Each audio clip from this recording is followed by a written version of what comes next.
If you play any of the games from this review series, please make it this one.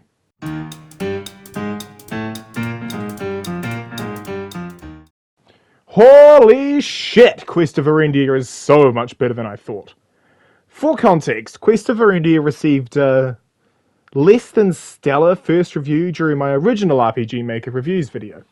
I then gave it a second shot in the sequel, which showed that it was much better than first thought, and the developer even made a video explaining exactly how some of the mechanics work, for God's sake. This video also officially makes Quest of Verendia the game that has appeared in most of my videos, or the most of my videos. And despite playing for roughly the same amount of total recording time as the other games I've reviewed in depth, I still feel like I'm barely scratching the surface of this game. So buckle up, folks, because this game is absolutely amazing and I need to share it around.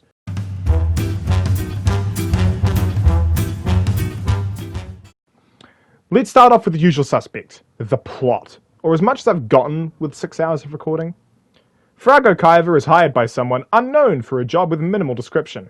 He is ferried across Verendia to a large city by Evla, if that's how you pronounce that, an elegant woman who doesn't put up with Frago's nonsense. When the duo pit stops in an inn for the night, darkness portals begin to open around the town, forcing Frago and Evla to team up with a mysterious elf to fight off the shadows. Upon defeating the shadows, the elf introduces himself as Vorgel and invites them to his home the following morning. Joining up with them after a conversation, the trio rent a boat and continue heading east. After stopping to help a wizard with a strange fascination for chicken soup, the group encounter Lavergus for the first time proper, the demon Frago has been hired to help stop.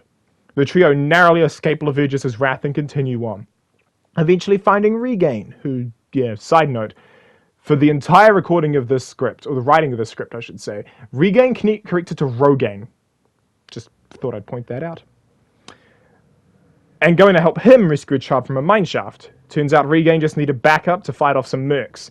And after fighting off said mercs and then a demon, the four of them head north, fighting another demon, navigating perilous swamps and dead forests before meeting Avrona, a demon of darkness. Same woman from the introduction, actually. The segment I played ended with the party split and scattered.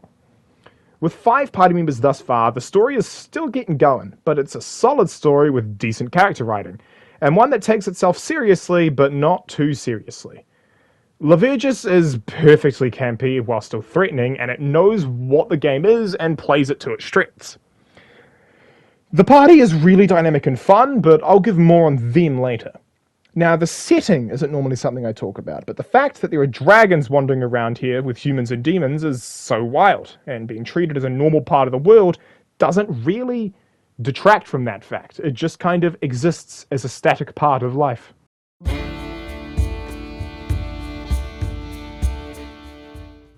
Frago, Evla, Vorgel, Regain, and Avrona. These 5 are all incredibly fun characters, and they all get to show off their unique behaviors and quirks throughout the part I've played, and they feel like people as well as characters. Vorgel and Regain in particular really stuck out to me. They connected to me in a way that not many other characters do, and it mostly has to do with their interactions with Frago. While Evla plays up the physical comedy with Frago, frequently slapping him or mocking his flagrant alcoholism, Vorgel and Regain connect with Frago on a personal level. Vorgel and Frago connect through their families, while Regain connects to him through their street rat styles of thinking. Evla often ends up playing the straight man to this party's antics, especially before meeting Avrona. She feels the most bland out of the 5 I've met, but is still a very fleshed out character in her own right. And Avrona has already had time on the ground before Frago meets her. Her presence in the intro shows off her strength, and her connection with Frago through flashbacks is incredibly touching and sweet. I'm eager to see more of her character in the future.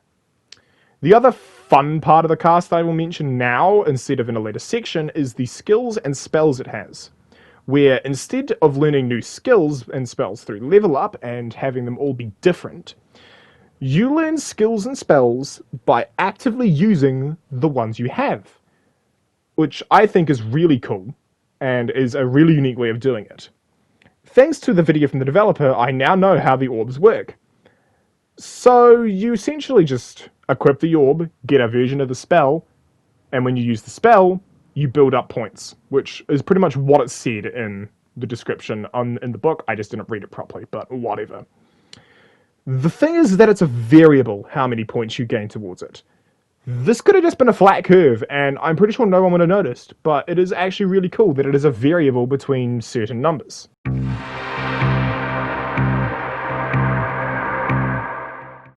Now, I'm going to lead off this section with something I like to call a clash mechanic. These are mechanics that force you to change how you play a game. An example of this, and yes, I'm using Xenoblade again, is the Spirit Crucible LPs section from Xenoblade Chronicles 2.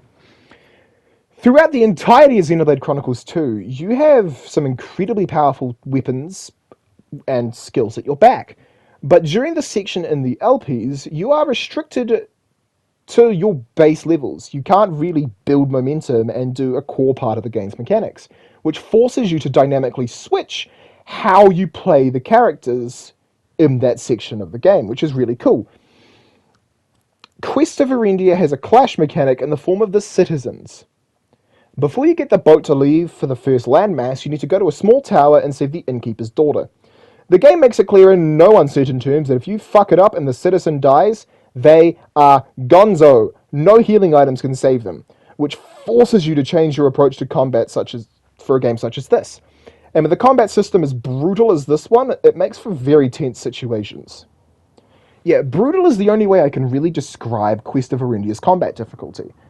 It gets hair-pullingly tough sometimes, but at least in my experience, most of the moments I was tugging on my hair were mostly avoidable, which places this game on the challenging fun scale of the difficulty slider.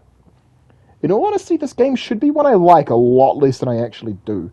Like, it punishes speeding through the game and rewards taking the time to grind experience and items for side quests. But I think what's keeping me playing is the high skill stealing for its combat and its story, which goes into political intrigue, discusses nature versus nurture, and has a belligerent drunk as the main protagonist. And these weapons with this symbol tie back into the skills. While you have a weapon with this symbol equipped, your basic attack is replaced with a skill, and that skill is learnt permanently if you attack enough. The catch is, your MP drains where you have it equipped, so it's not recommended for long-term use and it's more a set of training wheels to teach you how to use the skill. Although I have to ask, is it done the same way as the orbs? Because if so, damn, that's really good. Also, yeah, giving me a slot machine to do damage with on Rogaine and not expecting me to use it is an injustice. That slot machine had bailed me out of so many fights.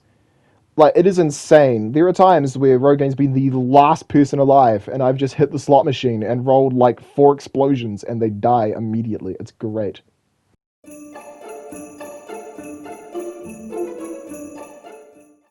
Now, there are a few things I have complaints about, so I'll go through them and explain how I changed them. It is very minor, though. The equipment system feels a little, small. It has the usual weapon, shield, head, body accessory like other RPGs, but I feel like this game should benefit from an additional slot. Split the accessories and the orbs into their own categories. There's already choice between the orbs, and you'll be switching them around frequently. So, let us equip accessories as well. There's a lot of cool accessories in here that are just kind of trumped by the fact that the orbs teach you the spells. In addition, some of the enemies feel a little overpowered, especially these fucks. They have one of the most off-the-wall insane life drain abilities I've ever seen. It took me about half an hour of trying to punch through the swarm of these shadows. It was insane, and when I finally did it, I celebrated a little. I see an easy change here. Lock off your life drain abilities until later in the fight. It rewards you for killing them fast and punishing passive playstyles, while also still having it be a tangential threat. Other ways I could see it being fixed is either restricting it by a level, or, and this is kind of the way I want to see it done the least, is having it only be able to life drain below a certain percentage of HP. The game itself is really smooth, and those are the only two real issues I have with it. But when you're not facing the darkness and just matching up against the wildlife, the combat kind of steps down in difficulty a little bit, and that's kind of a good thing. The other one thing I kind of have to complain about, and this is kind of one that I've thrown in post because I realized after I'd written the script that I had a complaint about this, is the portal to shadows. The chests in there, they have the really cool despawning animation after they do something. And it doesn't show up in the recording, but at least it did for me, that the game stuttered a little bit when that happened, which I'm assuming is just an RPG Maker memory restriction. That's not the thing I've got the complaint about. I have the complaint that if you get a chest that attacks you, it takes away way too much of your health. Like, you're left at like 13 health total. Like, maybe tone that back a little bit, especially if you're running low on MP and healing items. But I suppose I can't really say much else. Like, that was just an in post after I'd written the script, so yeah, that's that.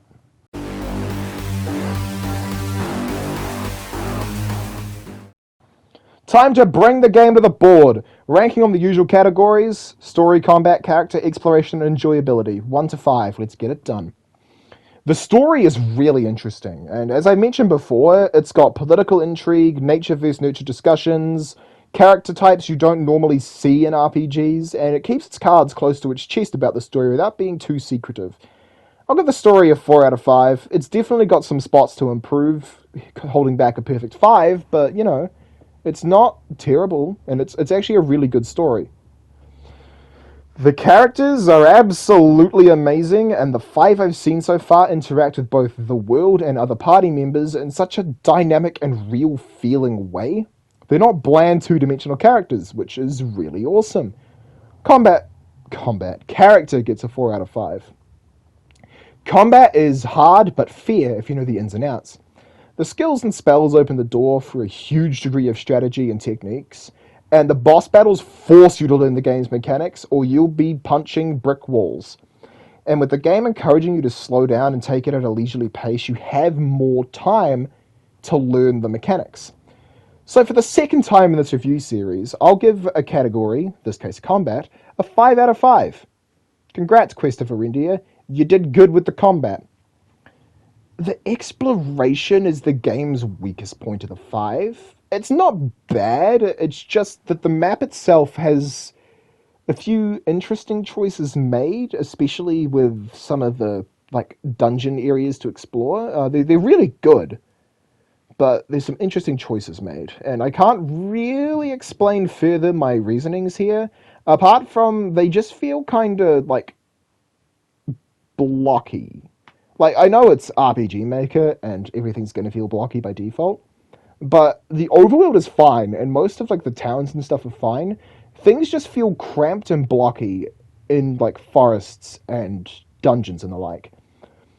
The main map is definitely designed with a boat in mind, and a lot of the obstructions to the boat feel natural without just spamming deep water everywhere. So I'm going to give exploration a 3 out of 5 because it is really rewarding to explore around and find all the hidden items and orbs and the like.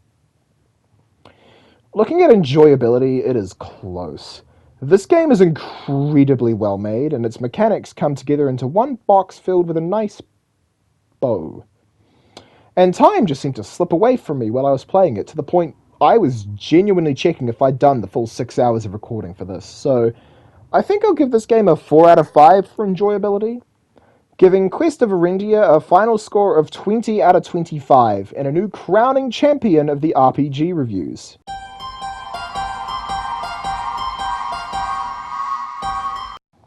Quest of Verendia is good. There's only so many ways I can say that before it gets old. What a character arc this game went through on my channel. It's been in 3 videos with varying degrees of enjoyment on it, and this game is still getting updated, which is wild. And genuinely, I think this game could get some ground if it was put on itch.io, which I know, PS4 game is limited to the player, and remaking the entire game to upload it to itch is probably an undertaking. But still, I think it could get some good traction here. The next video will be on PKA, so stay tuned for that one. I'm Micro Matcha. This was an incredibly short review, all things considered. And I'll see you in the next video.